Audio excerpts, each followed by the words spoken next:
81+ करोड़ की उत्तर प्रदेश में विधानसभा चुनाव भले ही अगले साल हो, लेकिन सियासी पारा अभी से चढ़ने लगा है। शुक्रवार को शामली के कैराना में मुख्यमंत्री योगी आदित्यनाथ ने 581 करोड़ रुपए से ज्यादा की 89 विकास परियोजनाओं का उद्घाटन और शिलान्यास किया, लेकिन मंच से सबसे ज्यादा चर्चा उनके विपक्ष पर हमलों की रही।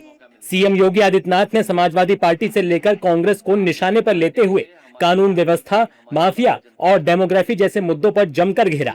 मुख्यमंत्री योगी ने समाजवादी पार्टी और कांग्रेस पर निशाना साधते हुए कहा कि ये लोग जिन्ना के अनुयायी हैं। बहनों और भाइयों, यही से मैं कहता हूं, जो लोग डेमोग्राफी बदल रहे थे, समाजवादी पार्टी और कांग्रेस के लोग, ये लोग जिन्ना के उपासक हैं। इसीलिए तो कांदला और कैराना से पलायन हो रहा था, और हम लोग अन्नदाता किसानों के उपासक हैं, जिन्होंने गन्ने का क्षेत्रफल बढ़ा करके आज चीनी मिलों के गन्ना मूल्य का भुगतान हमारे किसानों को हो सके। आज उसके माध्यम से कार्य ये डबल इंजन की एनडीए की सरकार ने करके दिखा दिया है। उन्होंने कानून व्यवस्था को अपनी सरकार की सबसे बड़ी उपलब्धि बताते हुए दावा किया कि आज अपराधियों को पता है कि अगर उन्होंने हिमाकत की तो जेल या जहन्नुम के अलावा कोई तीसरी जगह उनके लिए नहीं बचेगी। बेटी अपने घर में रह करके पढ़ रही है, स्कूल जा रही है, और शामली ने तो बहुत प्रगति की है। मैं पिछली बार आया था, मैंने यहां के स्कूलों का भी दौरा किया था। मैंने यूपी बोर्ड और सीबीएसई बोर्ड के रिजल्ट भी देखे। उसकी मेरिट सूची में जब शामली का नाम मैंने देखा, मैंने उन बच्चों को लखनऊ में बुलाया और मैंने कहा, कहां परिवार के लोग कहां रहते हैं? कहा अपने घर से स्कूल जाते हैं। मैंने कहा डर नहीं लगती?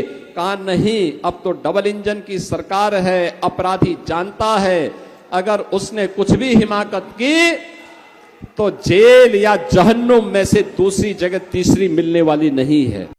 सीएम योगी ने बिना नाम लिए सपा प्रमुख अखिलेश यादव पर भी तीखा तंज कसा। उन्होंने कहा कि 2017 से पहले सपा सरकार माफियाओं के सामने नाक रगड़ती थी और दंगाइयों को सम्मानित करती थी।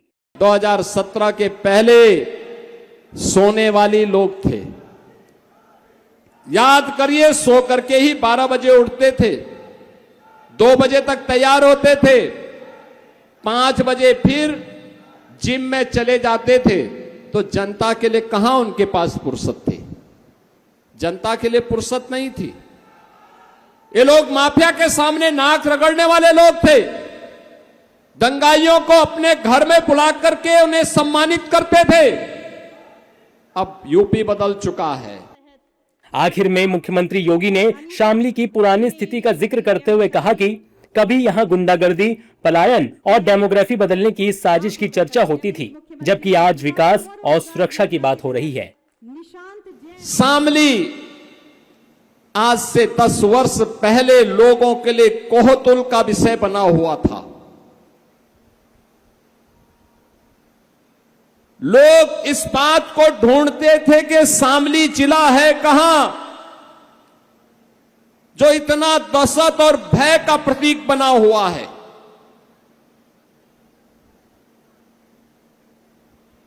प्लान होता था, सरेआम गुंडागर्दी होती थी,